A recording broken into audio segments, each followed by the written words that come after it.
Hello guys, story time. Harusi yake imeomba juu ya kutokuwa na shukrani. Mwanamama mmoja alikuwa mojana wake anapendana na mwanaume wake, na walikuwa mwanamke anajua kama huyu ni mwanaume wa ndoto yake. Siku moja ndani ya mahusiano walijamiana na mwanamke akabeba mimba. Baada ya kubeba mimba, mwanamke akaenda kumwambia mchumba wake, nimebeba mimba. Mchumba wake akamwambia, mimi siko tayari kuwa baba kwa sasa, so tuko na option tu moja hapa, niwe kutoa mimba juu uendelee na mimi, na kama hautatoa mimba maanake ujue ujumba wetu umeisha, siwezi kuwa baba. Mwanaume akamwambia, mbona wewe ulikuwa unaniaidia mapenzi na ulinzi, so inakuaje hivyo niambie kama napashwa kutoa mimba na ni mimba yetu sisi wawili?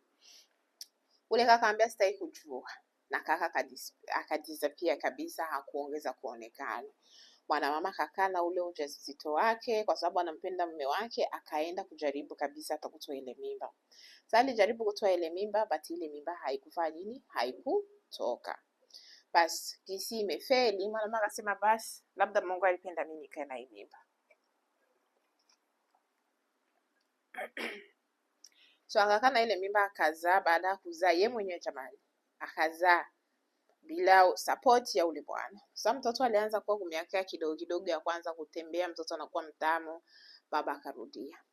Baada ya kurudia wakaanza kuhurutana tena, lakini sasa huyu mama akawa anaona huyu bwana hataje kuniingizia usiku, sio bwana wa malengo. Akaamua kumkatia.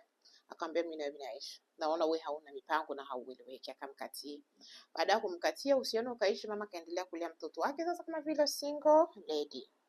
So siku moja huyu mama akapata mchumba. Baada ya kupata mchumba, huo mchumba akamwambia, mimi nakupenda, naweza kupenda na mtoto wako. Akamchukua ule mtoto, wakamweka masomo, akamchukua ule mama akamweka ndani. Jamani, mtoto akakomaa anajua kama ule ni mzazi wake kutokana na mapenzi yenyewe ule baba alikuwa anampa. So mtoto anakuwa mtu mkubwa, aligraduate, baba akamnunulia gari ya kuwa anambeba kutoka nyumbani mpaka kukoleje, wakamtafutia driver license. Mtoto akawa sawa kama vile mtoto wa baba na mama. So huyu mtoto akapata mchumba. Baada ya kupata mchumba anataka aolewe. So lakini sasa huyu mtoto mkukoma kwake alikuwa iko anawaza like, mimi nataka nimfamie babangu mzazi. So alikuwa anaonanaga na babake mzazi bila kumwambia ule baba step father. Alikuwa hamwambia ule baba mwenyewe anamlea, ule baba mlezi, ule mume wa mama yake alikuwa hamwambia. Mtoto alikuwa anaenda kumuonaga huyu baba kisirisiri. Lakini huyu mtoto alikuwa anasema, kutokana na gisi baba alinilea, siku yangu ya harusi yeye ndio mwenye atanikabidhi kwa ule mume wangu. Wakaikaa. So huyu mtoto kama nini ilikuja kwa akili yake, kwa sababu alikuwa anapenda baba yake mzazi. Akasema anajisikia kama inaweza kuwa tu sawa yeye siku ya harusi ule babake ndo aweze kumkabidhi kwa ule mume wake. Lakini alikuwa alimwambia huyu baba mlezi, mimi nataka kuolewa, nataka wewe ndio unitembeze. Alimwambia nataka wewe kama ndo baba yangu unikabidhi kwa ule bwana. Alikuwa ashamwambia baba mlezi na yeye. Tena akili yake inamtuma sasa, achilia nibadilishe nimpatie hiyo responsibility babangu mzazi. Njoo ikawa dilema. Huyu baba mlezi alisema, mimi kwa kuniheshimisha na mimi nitakufanyizia harusi ya kataraboneka. Nitakufanyizia harusi kabisa, kila mtu aseme huyu mtoto babake alifanya kazi. Baba akaanza preparative za kuuliza mabea masale, watu wa kupika, kanzu ya harusi, vyote gisi vitakavyokuwa, kwa sababu anaozesha binti yake mwenyewe alijilelea angali mtoto mdogo. Binti akaanza sasa kufanya zingine fununu huku anaambia watu, mimi naona babangu mzazi tu, hata kama hakuwa maisha yangu nataka akuje enjoy ile siku yani kabisa. He must walk with me on the earth. Baba akanasikia hizi fununu, lakini hakutaka kumwambia yule mtoto. Akaenda kumwambia mama watoto, hizi fununu zinasikia mtoto wako eti amepanga anataka babake mzazi njoo aende kumtembeza kule. Ni za habari gani hizi zenye niko nasikia? Mama akasema bwana, sivijui, wewe ndio ongee naye. Baba akaenda kumuuliza binti yake, mama, hivi nyenye nasikia ni kweli? Eti unaambia watu kama ule babako mzazi njoo mwenyewe atakutembeza ile siku akukabidhi kwa bwana wako. Nasikia njoo mwenyewe unipenda kumtembeza, like kuingia naye msali. Bwana yuko mbele ya altare, si anapaswa kukuja na baba yake sasa. Baba yake ule mtu mwanamke akamwambia eti ndio yenyewe mimi nawaza, kwa sababu ule ni mzazi wangu, ingawa haiko mambo like haiko consistent nigaramia ana disappearing gaga, lakini ni babangu mzazi na atabaki kuwa babangu mzazi, na ndio maana nilikuwa nataka aweze kunitembeza ile siku juu nisiregretagi maisha yangu, nataka nimpe na yeye nafasi. Ule baba akamwambia, unakumbuka kama mimi ndio talipa na mimi ndio nikulea, mimi ndio nikusomesha, mimi ndio nifanya kila kitu, unajua kama wenyewe unasema vinanikwaza.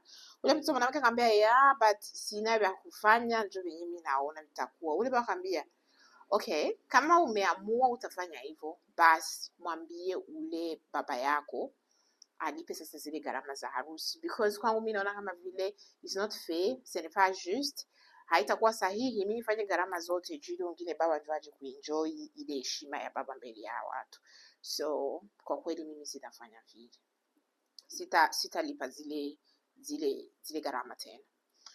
Mtoto mwanamke akatoka pale kena kumwambia mama yake, mama, unapaswa kumwambia bwana wako aje alipe zile gharama. Anapaswa, unajua kama baba wangu ana hela, unapaswa kumwambia mume wako aje alipe zile gharama za sale zenye aliniaidia na anapaswa kuitimiza. Mama yake naye akaenda kwa baba, bana, jeni unataka kucancel venye uko ushapanga, ushamwaidia mtoto, please achia zile gharama kule utazilipa.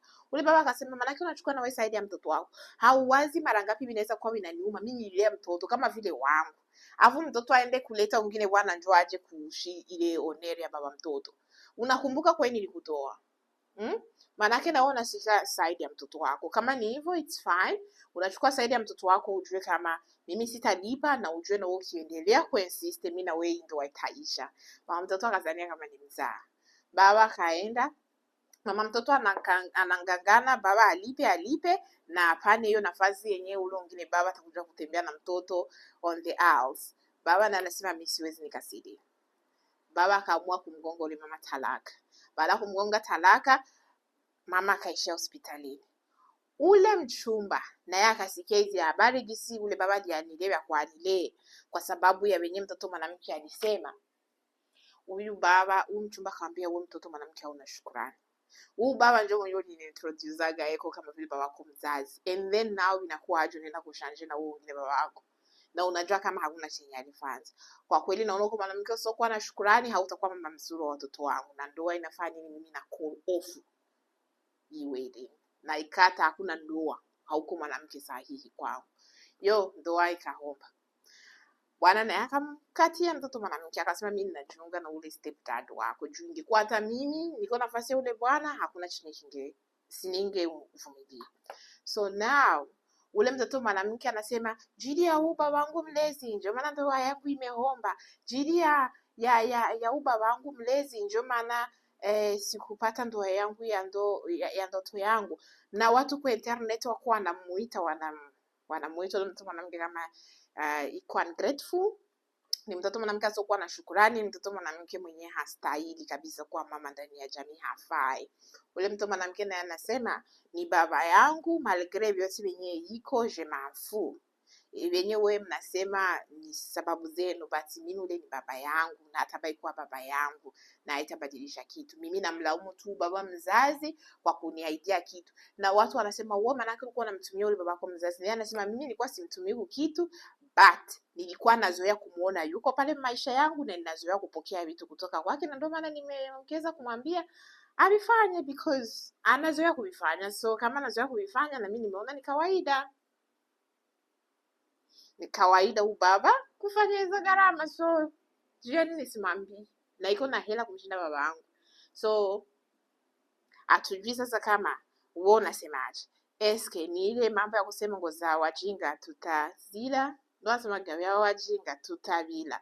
Sasa eske ni ile terme au mtoto iko na haki ya kusema venye alisema juu anazoea kumuona ule baba pale.